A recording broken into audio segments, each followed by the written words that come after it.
Olá, galera! Eu sou Sara Rúbia, aluna do professor Ricardo Freitas, da disciplina de Fisiologia Aplicada à Fisioterapia da Universidade de Pernambuco, campus Petrolina. E esse é mais um vídeo.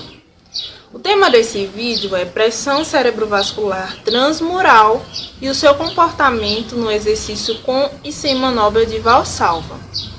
Antes de começar a explicar esse tema, eu preciso definir alguns conceitos. O primeiro deles é pressão cerebrovascular transmural. Do que se trata? A pressão cerebrovascular transmural, como o próprio nome já diz, é uma pressão que está no cérebro. E ela é a diferença entre a pressão arterial sistólica e a pressão intracranial. Como pode ser demonstrado nessa fórmula? CVT-MP, que é a pressão cerebrovascular transmural, é igual a PAS, que é a pressão arterial sistólica, menos ICP, que é a pressão intracranial. Essa pressão ela está relacionada ao risco de se ter aneurismas cerebrais, que é o rompimento de pequenos vasos no cérebro. E quando há um aumento da pressão intracranial, consequentemente há uma diminuição da pressão cerebrovascular transmural. E quando é que acontece esse aumento da pressão intracranial? Justamente quando se realiza a manobra de Valsalva. Então, é disso que trata os estudos que eu vou apresentar mais adiante. O senso comum acredita que quando se realiza a manobra de Valsalva juntamente com o exercício físico, há um prejuízo para o indivíduo. Mas o estudo que eu vou mostrar prova justamente o contrário. Quando se realiza a manobra de Valsalva no exercício físico, há uma diminuição da pressão cerebrovascular transmural e, consequentemente, há uma diminuição do risco de se ter aneurismas. O estudo de uma universidade canadense, ele demonstra bem esses resultados. Pegou-se dois grupos de indivíduos. O primeiro grupo, indivíduos que realizaram exercício físico sem a manobra de Valsalva. E o segundo grupo, o de indivíduos que realizaram exercício físico com a manobra de Valsalva. No gráfico que está demonstrado aí nos slides, se perceber muito bem os resultados dessa pesquisa. A primeira coluna, ela é a dos indivíduos que não fizeram a manobra de Valsalva. E a segunda coluna é a dos indivíduos que realizaram a manobra de Valsalva. A primeira linha, ela representa a pressão arterial sistólica. A segunda linha representa a pressão intracranial. E a terceira linha, a pressão cerebrovascular transmural, representada pelas cores vermelho, laranja e amarelo, certo? Então, os valores que estão aí na tabela podem indicar muito bem esses resultados. O primeiro valor, que é a pressão arterial, nos indivíduos que não fizeram manobra, deu 148. E nos indivíduos que fizeram a manobra, deu 137. Não houve uma variação muito grande entre esses dois valores.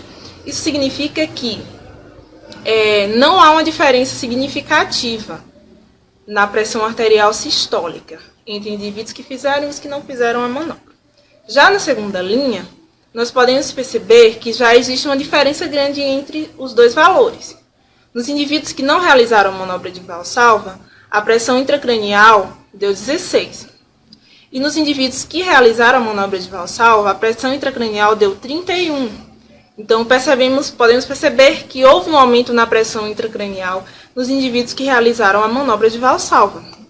E, por último, a terceira linha, que representa a pressão cerebrovascular transmural, os indivíduos que não realizaram a manobra apresentam um valor de 132. E os indivíduos que realizaram a manobra apresentam um valor de 106. Então, é notório que os indivíduos que não realizaram a manobra de Valsalva, eles têm uma pressão cerebrovascular transmural maior do que os que realizaram a manobra. Nessa segunda imagem, na verdade são duas imagens. A primeira imagem, ela representa indivíduos que não realizaram a manobra e a segunda imagem, indivíduos que realizaram a manobra. No valor que está lá no tórax das duas imagens, o valor mais embaixo, o primeiro é 0 e o da segunda imagem é 63,5. Esse valor ele representa a pressão intratorácica. Anteriormente eu disse que quando há realização da manobra de valsalva, há um aumento na pressão intratorácica e, consequentemente, um aumento na pressão intracranial. Então, na imagem 1, que é indivíduos que não realizaram a manobra de valsalva, a pressão intratorácica está 0.